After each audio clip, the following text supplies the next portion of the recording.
by the name of Fred Craddock, a man who could preach and could tell stories. He told one story that I want to share with you that relates to the prodigal son story that I lifted up with our children here this morning. It was a time that he was preaching about this parable. And afterwards, a man came up to him and said, "I really don't care for that, frankly." Craddock asked, "Why?" And the man said, "Well, I guess it's not your sermon. I just don't like that story." So Craddock asked him, "So what is it you don't like about it?" And the man said, "It's not morally responsible." So he asked, "Well, what do you mean by that?" "Forgiving that boy," said the man. And then Craddock asked, "Well, what would you have done?" And the man said, I think when he came home, he should have been arrested." "This fellow was serious," says Craddock. "He's an attorney." Craddock thought the man was going to tell him a joke, but he was really serious. This man, according to Craddock, belonged to this unofficial organization nationwide, never has any meetings and doesn't have a name, but it's a very strong network, which Craddock calls quality control people. They're the moral police, mandatory sentences and no parole, mind you, and executions. And then Craddock asked the man, "What would you have given the prodigal?" And the man said, 6 years. Quality control people, moral police. And you think about it, this man just wanted the same strict standards that applies with the law and industry to apply to family relationships, even our relationship with God.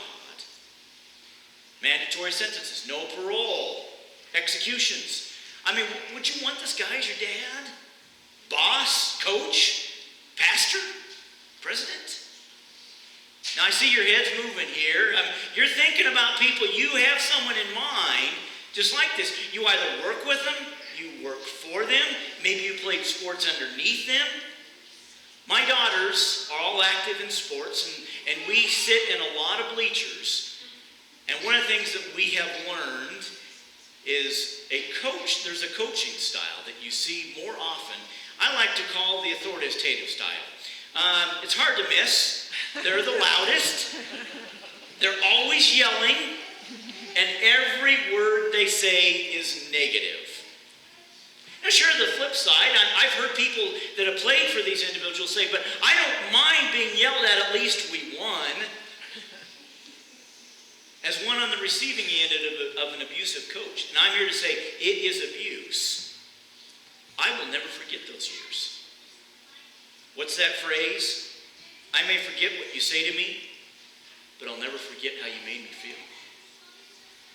I want that phrase to ring in your heads as Vicki reads to us today's story. I'm reading Luke 15, 1 through 3, and 11 through 32, and I'm reading from the Message. By this time, a lot of men and women of doubtful reputation were hanging around Jesus, listening intently. The Pharisees and religious scholars were not pleased, not at all pleased. They growled, "He takes in sinners and eats meals with them, treating them like old friends." Their grumbling triggered this story. We're skipping the story of the lost coin.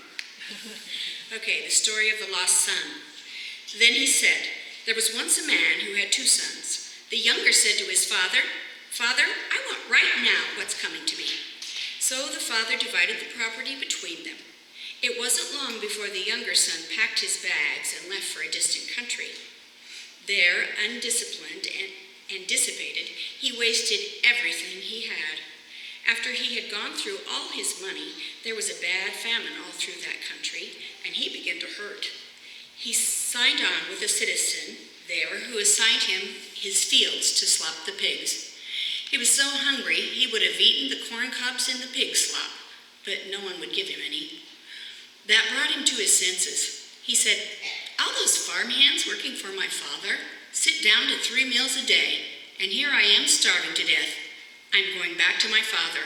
I'll say to him, Father, I've sinned against God. I've sinned before you. I don't deserve to be called your son. Take me on as a hired hand.' He got right up and went home to his father. When he was still a long way off, his father saw him. His heart pounding, he ran out and embraced him and kissed him. The son started his speech. "Father, I've sinned against God. I've sinned before you. I don't deserve to be called your son ever again." But the father wasn't listening. He was calling to the servants, "Quick, bring a clean set of clothes and dress him. Put the family ring on his finger and sandals on his feet. Then get a grain-fed heifer and roast it. We are going to feast. We're going to have a wonderful time. My son is here, given up for dead and now alive. Given up for lost and now found." And they began to have a wonderful time. All this time, his older son was out in the field. When the day's work was done, he came in. As he approached the house, he heard the music and dancing. Calling over one of the houseboys, he asked what was going on. He told him, "Your brother came home. Your father has ordered a feast, barbecue beef, because he has him home safe and sound." The older brother stalked off in an angry sulk and refused to join in. His father came out and tried to talk to him, but he wouldn't listen. The son said, "Look how many years I've stayed here serving you, never giving you one moment of grief. But have you ever thrown a party for me and my friends? Then this son of yours who has thrown away your money on whores shows up, and you go all out with a feast?" His father said, "Son, you don't understand. You're with me all the time, and everything that is mine is yours. But this is a wonderful time, and we had to celebrate. This brother of yours was dead, and he's alive. He was lost, and he's found." May God bless the reading of this holy book. Thank you. Back in 1990, Michelle Moore, son, graduated from Portland High School, Portland, Oregon, moved off to Arizona to get a job. While he was down there, he called and would talk with his mom on a regular basis. But after a while, the calls got a little less frequent and less frequent. The mom really got worried when the letters that she sent to him began to return back to her. So she made some inquiries and found that he'd become addicted to meth. Walked off his job and just kind of disappeared. No one really knew who he was. And for 3 years, Michelle Moore made it her mission to find her lost son.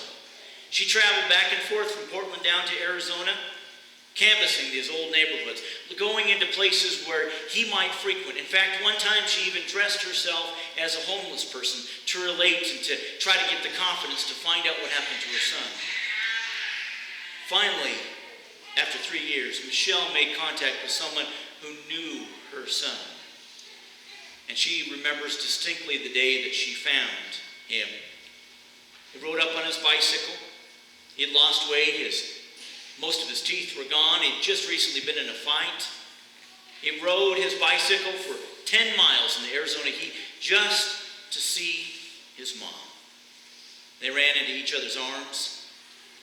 Jeff had been fighting his addiction for so long, he was afraid to actually make contact with his mom because of how his addiction might hurt her.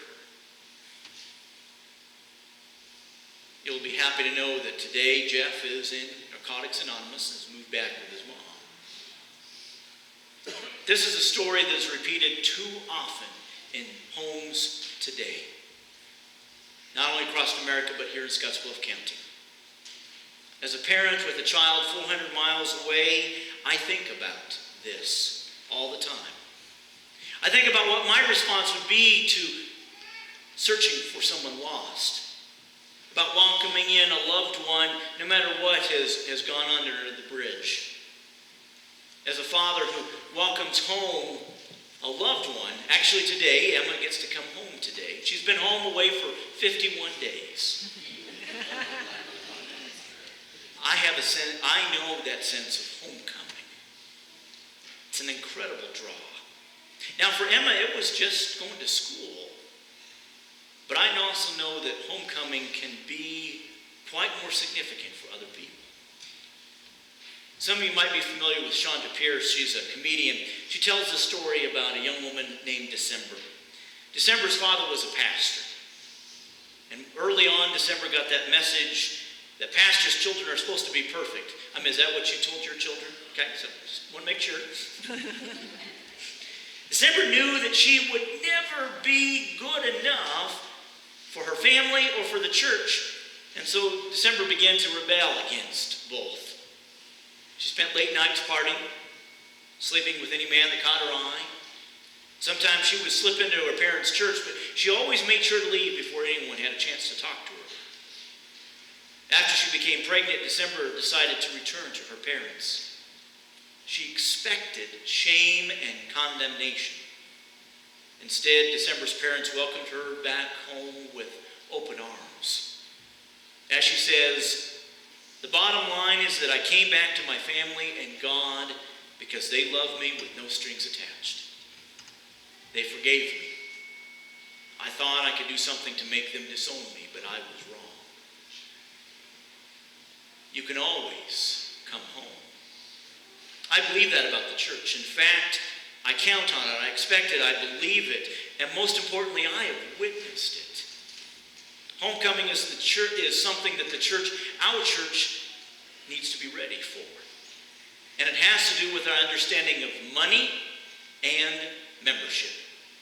You see, in the church, we used to have these things called apportionments, and it was connected with our membership. It worked like this. Our membership formula was, or our apportionment formula was this. Okay, you have this many members, and you're going to be apportioned this amount.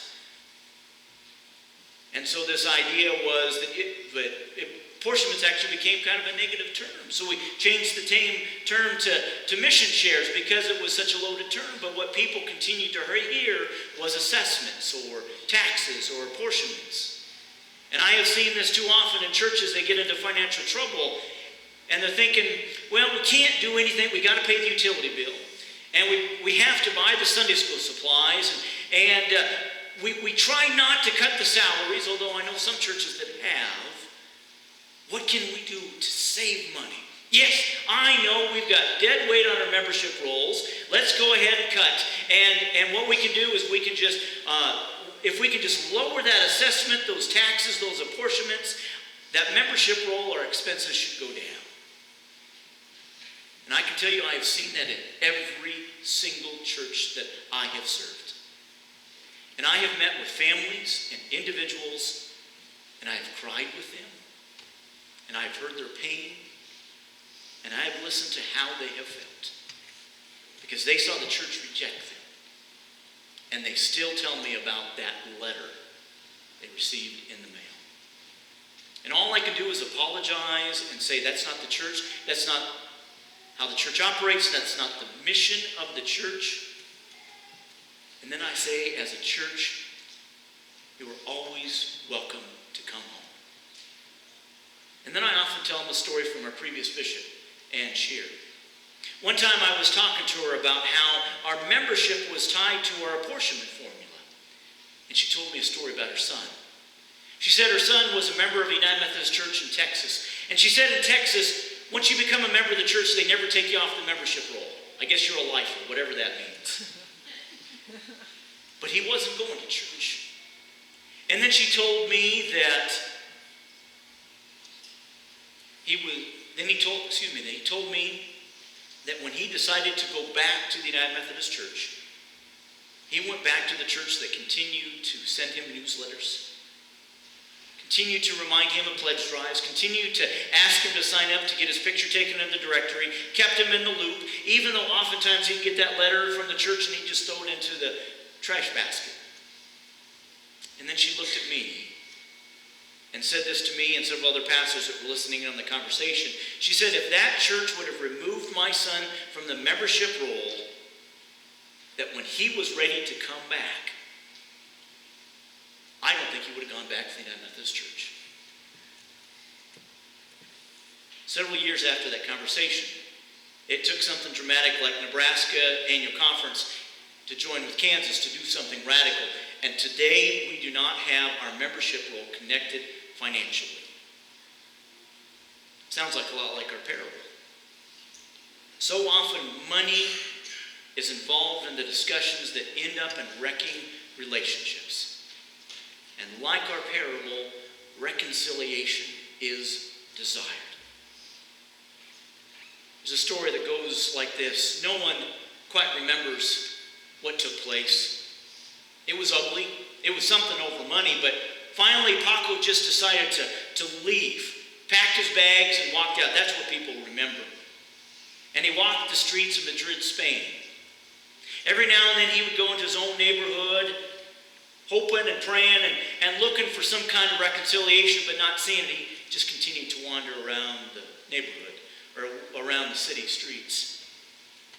Well, Paco's dad remembers the fight. It was over something stupid like money.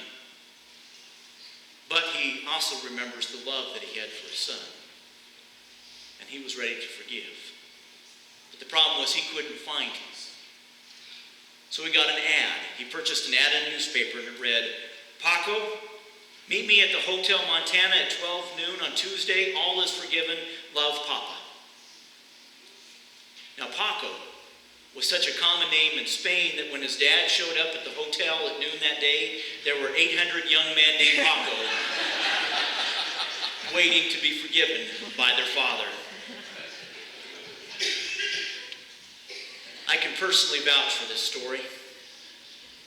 You can always come home. As a church, we say that. My belief, my hope, my prayer is that we mean it.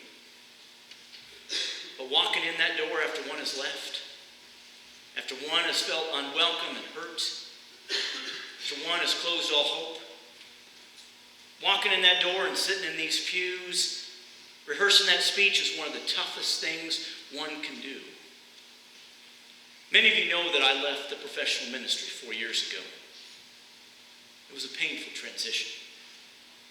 Due to some serious issues over church politics and broken promises, I felt the call to move in a different direction, to banking and finance. And I thought that was the answer. So I left my career, my colleagues, and I believe some of the pain behind me. This time last year, you became aware of this, that God was calling me back into the active ministry, and I accepted the appointment to be your pastor. I felt I was ready and excited and overwhelmed to serve, but there's one thing that I had to do, and that was to attend annual conference. Yikes. I hadn't been back in 3 years. When I left, I didn't think I would ever go back. I mean, there were some things and some people I didn't want to see. But I had to go. And as I drove to Wichita, that phrase, you can always come home, was kind of ringing in my ears. I was hoping to see open to see friends, people that I remained in contact with, but the rest, I was nervous. I was unsure. I didn't know how I was going to be received. I mean, I left them. Now, I wasn't cleaning hog pits. I was just working in the bank. Now, let me say something here. I am not the prodigal son. I am just someone who has the experiences that matches the feelings Jesus mentions in the parable. In this passage, Jesus touches us all. Because no matter where we are, one can always come home. It is a Lenten story. And more importantly, it teaches us how to accept those that do come home. Because I can tell you, as one that has left and come back, it's awkward. The first day at annual conference was great. I saw people that I knew. I saw people that I hadn't seen in years. But then the next few days, it just got uncomfortable. Welcome back, welcome back, welcome back, welcome back. I mean, now maybe it was me. I knew driving down to Wichita was kind of an emotional time. I was full of emotions. I even, in fact, was kind of rehearsing a speech just in case. But I wasn't looking for a celebration. I just wanted to feel at home. That's why this prodigal story is a Lenten story. Because the church operates in a different standard than it does with the guy from the first story. we can always come home. And I can stand right here and tell you that it's going to be awkward. And it's going to be scary. And it's going to be uncomfortable. But we're a church. And Jesus tells us that we need to open our arms wide for those that will come home. True story. The ship Amistad in 1839 had some captured slaves on it. They rebel against their captors. The boat drifts into American waters. The year 1839 is very important because by then it is illegal to go to Africa and get captured slaves and bring them to the United States. The only way someone can be into slavery is if they're born in Americas. And so this is the question before the court that we have been talking about in this movie. Where were they born? If the court rules in Cuba, as some were hoping, they would stay in slavery. But to the abolitionists and to the Africans themselves, they just want to go home. Now, I don't know if you caught this last week in the clip that we saw, but there was a scene there. And let's see, and I apologize that the picture is so dark. One of the abolitionists actually gives the Africans a Bible. And the best thing about it is one of those picture books. They can't read English, but they can kind of go through and begin to get a sense of the story of Jesus. They learn it. And just like us, as we learn the story of Jesus, we learn that we can always come home. So why don't you go ahead and play the clip.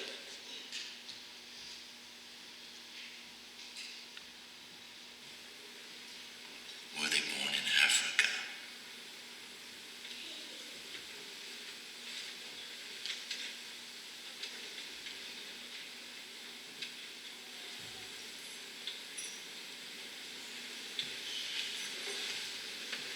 I believe they were.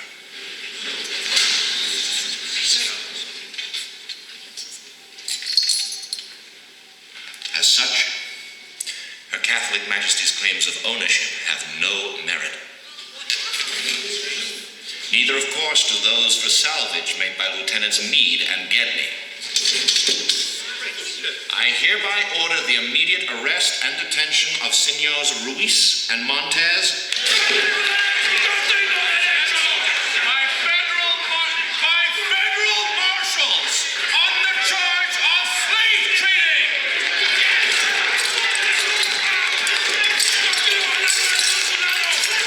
The release of the American fans by this government at her earliest convenience and expense back to their homes in Africa.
You can always come home.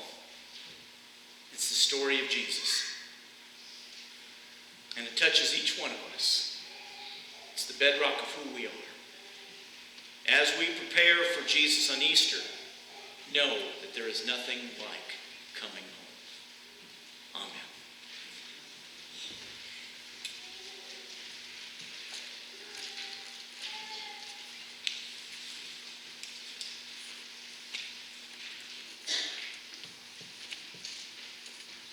Let us prepare ourselves as our ushers wait upon us.